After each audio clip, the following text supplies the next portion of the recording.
This is the traditional way of manggagamot. We call manggagamot here. Dahil po si Buboy po may lagnat. So,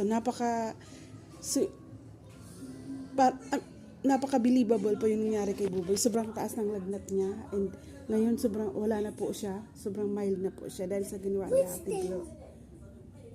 And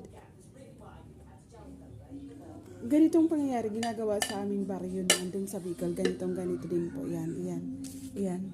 Sa pamamagitan dyan, yung naniniwala kami dun sa mga maligno, yung mga taong lupa na hindi nakikita. Tas yung mga expert lang yung mga nakakabasa nun.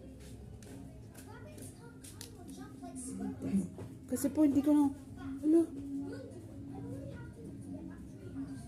galing.